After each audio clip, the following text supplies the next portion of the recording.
I will say the following is not an overreaction to what we saw on Friday night. I don't think it's an overreaction to say Shedeur Sanders is not getting cut. Yeah. 5th round pick at quarterback, okay? This can go different ways. We see it every year. Some guys make it. Some guys end up on the practice squad. Occasionally somebody who's so bad they wash out. 50-50 to make the team usually when you're drafted in that spot. There is enough there. And we'll have Chase Daniel on, who knows far more than I do about the X's and O's. But there's enough there. You can just watch it, eye test. The things that you said before the draft that were the positives on Shedeur, namely, he's really accurate. Showed up in the game. Yep. I was on the show on Friday, and Rich asked, what are you looking for from a Shedeur Sanders first start? And I said, you just want to see him play on time. All those things that the sacks he took and holding the football and trying to play hero ball time, you don't need that. We saw him do it once in that game on 4th and 1 when he scrambled like 30 yards backwards. And then I don't know if they called him for grounding or not, but he clearly just ditched the ball at the end of it. You saw it a little. But a lot of the time it was first read, second read, get the ball out in rhythm. You get the opportunities in the red zone, and he throws a couple of high degree of difficulty passes, puts it in a tough spot for touchdowns. So I don't think it's an overreaction to say already, listen, if you cut Shedeur Sanders now, he's getting claimed. Yeah. So let's start at the baseline of this. I know everybody wants to talk about, should he be the starter? Should he even start this week? Let's start at the baseline here, which is Shedeur's not getting cut. Tom, there's probably some teams that hope he does get cut so they can right their draft day wrongs. Upgrade their room. There were plenty of teams that would have isolating just the player, even though there was, questions about the holding the football and the taking the sacks and the processing and those things just because you didn't see it on tape. There are plenty of teams that thought this guy could play. It was about everything else, which is where we're going here. So, number one, Shedeur Sanders is not going to get cut. Number two, I don't think it's an overreaction to say that we have already crossed the milestone marker of this being a sort of cultural phenomenon. That game was in Carolina. Mm-hmm. The fact that in a preseason opener, you could have a 5th-round draft pick who, when he makes a completion, you can cut away every time to different groups of people in the stands wearing his jersey. His NFL jersey, not the Colorado jersey. Wearing a number 12 Cleveland Browns jersey. That is something we rarely see in the NFL. The closest thing, and I'm not saying it's the same because these are different situations, but the closest thing I can remember was Tim Tebow. It is Tim Tebow coming in. He was a 1st-round pick. The Broncos traded up to get him. Okay, that was, again, on a different level. But it was the instantaneous, the cult following from college. It was the amount of attention on it.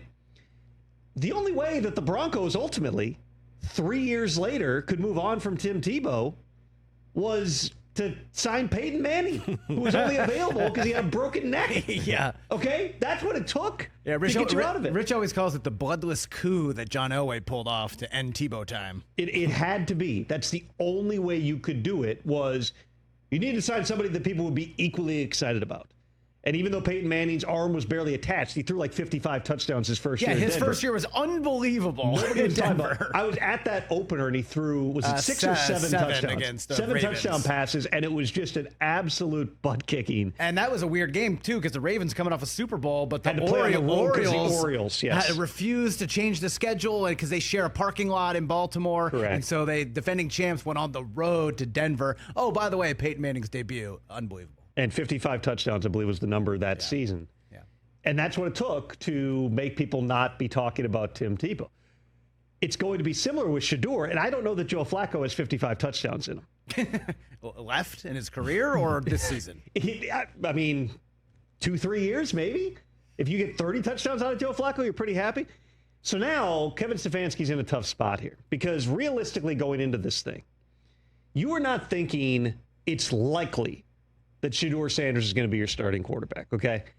Now, were they going in open-minded? My understanding was yes, that they really wanted to, hey, we're going to have a plan. We're going to work through it. We're going to be adaptable. We're going to figure out who the best guy is. And ultimately, you got to put the best one on the field. Shedeur shows enough in that first start now that the fans, social media, LeBron James, the mainstream media, everyone now is getting ahead of where we actually are in terms of where Shedeur is at in his progression. But did it look good? Yeah.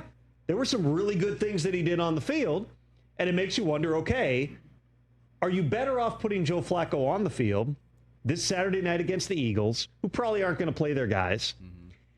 If Joe Flacco plays well, then it becomes an argument. All right, now it's a debate, even if it's not a debate in the building, but it's a debate publicly of Flacco or Shedeur, which way should they go? If Flacco plays badly, in the minds of everyone, there is no debate. No debate. Right. How can you not put Shedeur onto the field? And I've witnessed this firsthand. I was at the opener for the Bears in 2018 when they had just signed Mike Glennon. Oh, McGlennon. And drafted Mitch Trubisky. Yep. Again, Trubisky's the number 2 pick. Trubisky. You know ultimately he's going to be the guy. You're not sitting there going, is he going to make the team? They traded up for him. They traded up to get Mitch Trubisky at number 2. It's amazing. One Who spot. did they miss in that draft? That's interesting. That was 2017. There were a few. The guy who's gone to the Super Bowl basically every year in his career is one of them. Oh, that guy. Yeah, number 15. But you still, though, you watched it. Mike Glennon goes out in that first game, just gets the crap kicked out of him in the preseason opener. It's absolutely derailed. Then Trubisky comes in, it's like, oh, man, this looks pretty good. Now, all they were calling in that game was bootlegs to the right, because that's what Trubisky did really well. So he's just on the run, throwing the ball. You're like, oh, man, this guy's got it.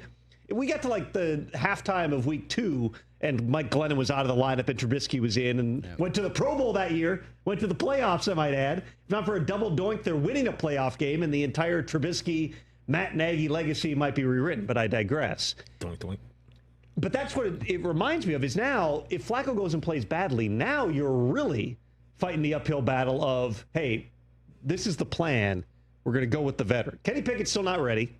Okay, Kenny Pickett is still not even ready to do team drills this week. So any thought that Pickett is going to win the job, not impossible, but let's say it's going to be difficult for him. Dylan Gabriel's finally reintegrating in.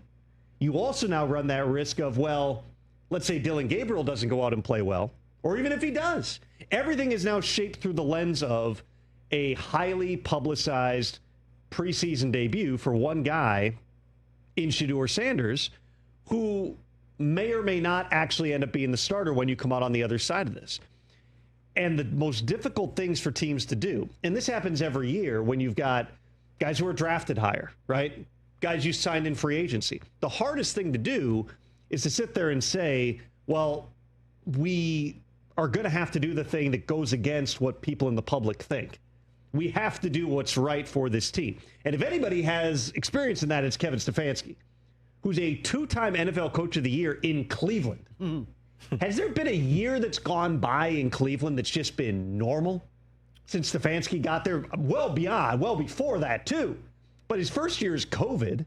They go to the playoffs. He misses the playoff game because he gets COVID. Oh, yeah, that's right. Right. You have the Deshaun Watson trade that obviously did not work out. You had, in 2021, that was still Baker Mayfield, and that was a topsy-turvy year, and there was back and forth. You had Odell was still there, and that controversy. 2022, you bring in Deshaun, the suspension, all that.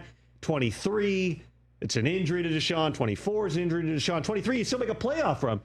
Nobody has navigated chaos better than Kevin Stefanski. So this is quite possibly, in his mind, like a bump in the road, which I'm sure is part of the reason that when Andrew Berry pulls the trigger on Shedeur Sanders in the 5th round after taking Dylan Gabriel in the 3rd, it's like, well, what's the worst that's going to happen? Right. Don't forget the Nick Chubb injury in 23. Right. Nick Chubb injury. They had all kinds of injuries in 23.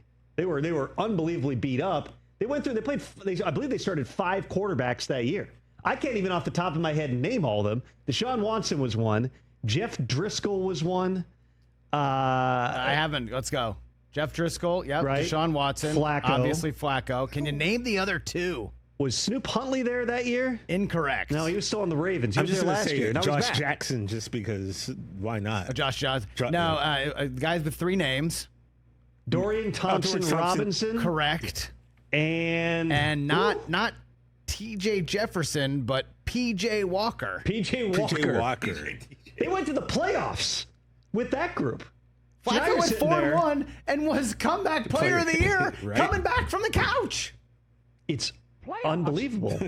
So that's the context of the spot the Browns are in. This is, by Browns standards, a really good problem to have. Hey, that 5th round pick that everybody passed on a bunch of times in the draft, looks like he's got something, at least enough to let's try to develop him. Whatever the furor is outside the doors, Kevin Stefanski has shown he can be the steady guy. I remember Brad Childress telling me that years ago, who was the guy who first hired Kevin Stefanski to be his assistant. Not an assistant coach, his assistant in 2006. And it was, Kevin is like the calm in the storm, always. Well, here comes the storm. It's a great storm to have because you might have stumbled into something here with Shedeur Sanders.